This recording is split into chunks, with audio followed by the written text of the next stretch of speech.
My name is Helen, and I am 68. 6 months ago, my world shattered when my son and his wife died in a car accident, leaving behind their 1-month-old daughter, Grace. Suddenly, I was a mother again, long past the years I thought I'd finished raising children. I imagined quiet afternoons, gardening, and evenings with a book, but instead, I found myself pacing at 2 a.m. Formula in trembling hands, trying to soothe a screaming infant. Nights at the kitchen table became my confessional. Can I do this? Do I have enough years left to give her the life she deserves? Every dollar counted. My pension barely stretched, so I took any work I could pet, sitting, sewing for the church, tutoring. Yet the money vanished into diapers, formula, and wipes.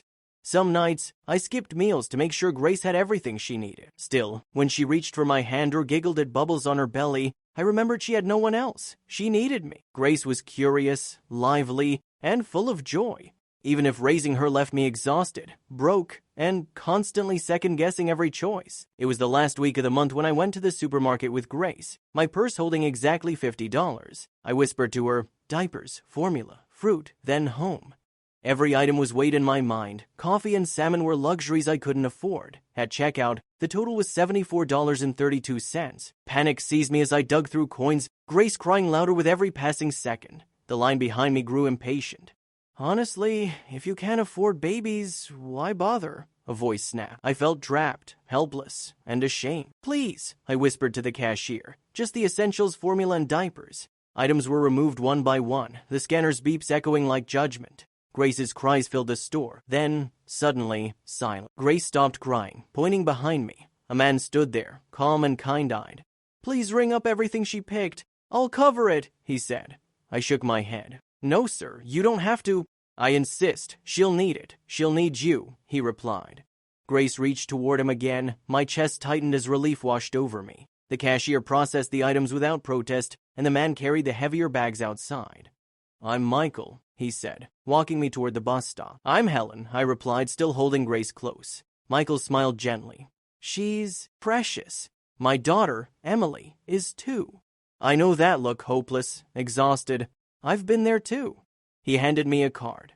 It's for a support group, single parents, grandparents, widows. We help with food, babysitting, or just listening. You're welcome anytime. I clutched the card, feeling a weight lift. That Thursday, I bundled Grace and went to the address. Inside, laughter and warmth greeted me. Other parents and grandparents shared their stories, juggling children and grief.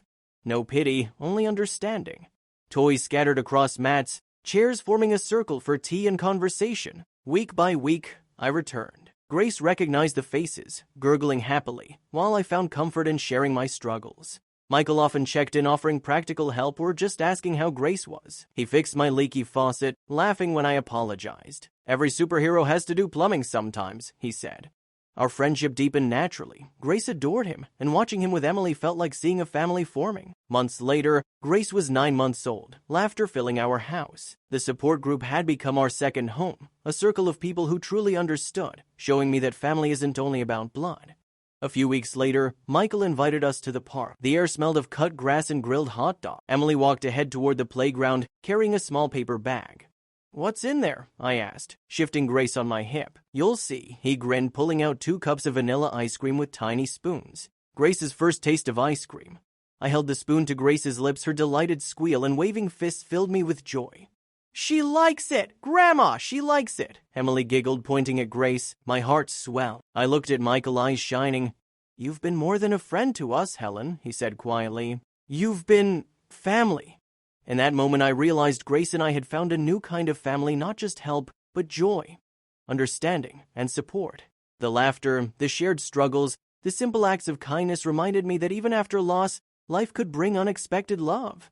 For the first time since losing my son and his wife, I felt hope. With Grace in my arms and a community around us, I knew we weren't alone. The weight of fear and exhaustion lifted, replaced by a sense of belonging, warmth, and the quiet certainty that we'd be all right.